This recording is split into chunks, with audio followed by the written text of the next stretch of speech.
Tingo sur Tout TV Africa, mesdames et messieurs, bonjour et bienvenue.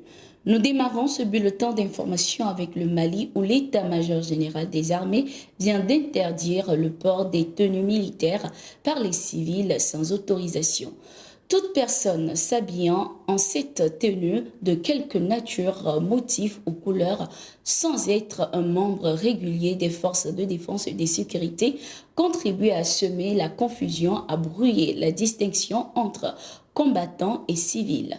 L'annonce a été faite à travers un communiqué publié ce 30 avril 2023. Selon l'état-major général des armées, de nombreux combattants neutralisés lors de l'attaque complexe contre l'aéroport de Sévaré le 22 avril dernier portaient des uniformes militaires. L'armée attire l'attention sur le danger que représente pour la sécurité publique le port non réglementé des tenues militaires. L'état-major prévient que des dispositions seront prises pour lutter contre.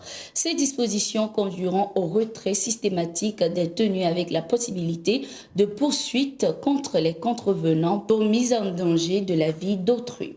L'état-major invite également tous les vendeurs d'uniformes ou d'équipements militaires de tout type à se mettre en règle en montrant leur licence avant le 15 mai 2023, pouvait-on lire dans le communiqué.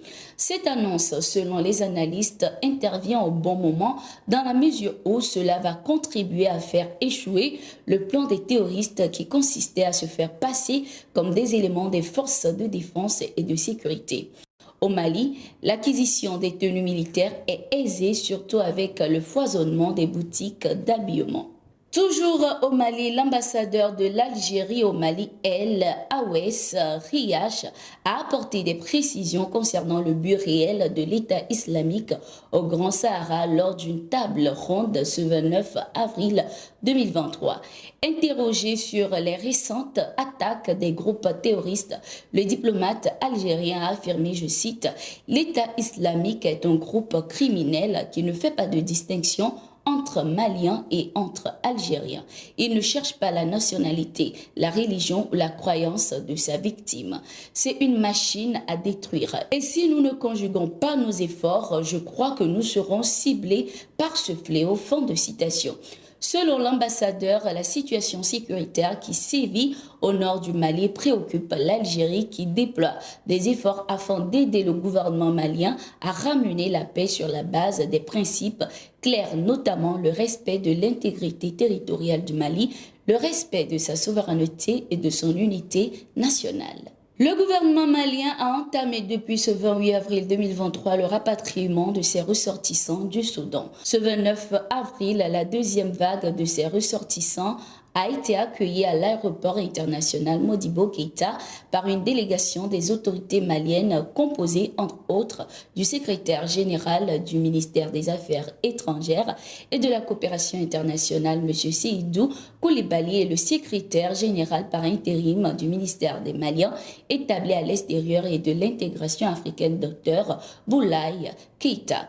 Le secrétaire général du ministère des Affaires étrangères et de la coopération internationale a rappelé que cette évacuation a été une réussite grâce à la parfaite collaboration entre le président de la transition, le ministère des Affaires étrangères et de la coopération internationale et le ministère des Maliens établis à l'extérieur et de l'intégration africaine.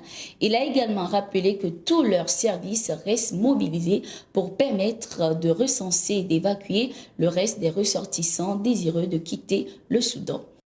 Le Mali s'ajoute à cet effet à ces pays africains à l'instar du Tchad, de l'Afrique du Sud, de l'Égypte, qui ont déjà évacué leurs ressortissants du Soudan depuis le début du conflit le 15 avril 2023. Sur le chemin du retour de Bobo Dioulasso, le président de la transition burkinabé, le capitaine Ibrahim Traoré a fait un arrêt au détachement militaire de Boromo.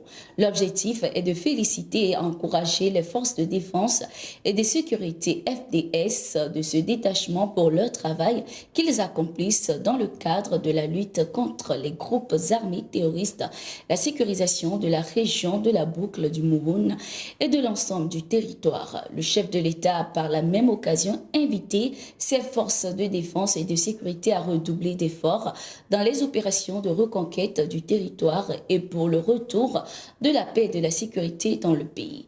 Du 26 au 30 avril, le président de la transition burkinabé a séjourné à Bobo-Dioulasso pour mieux suivre les opérations de reconquête du territoire lancées il y a quelques mois au Burkina Faso.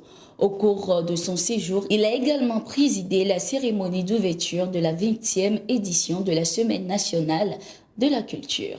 Actualité européenne pour clôturer ce bulletin d'information.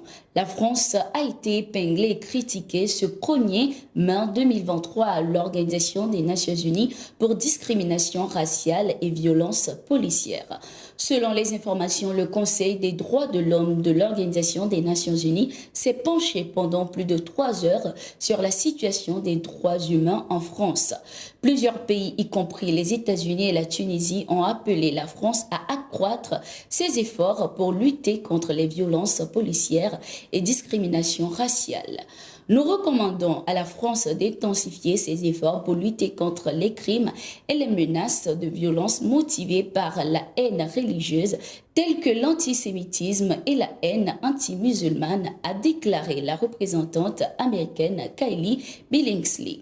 Il y a une augmentation du racisme et de la xénophobie, a accusé le représentant chinois qui a appelé la France à cesser de prendre des mesures qui violent les droits des migrants. Le Brésil ainsi que le Japon, quant à eux, ont critiqué le profilage racial par les forces de sécurité.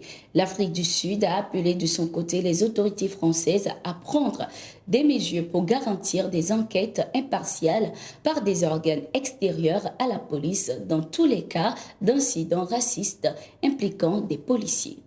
Nous sommes arrivés à la fin de ce numéro de Gatingo. Merci d'être resté avec nous. Nous sommes en continu sur nos différentes plateformes.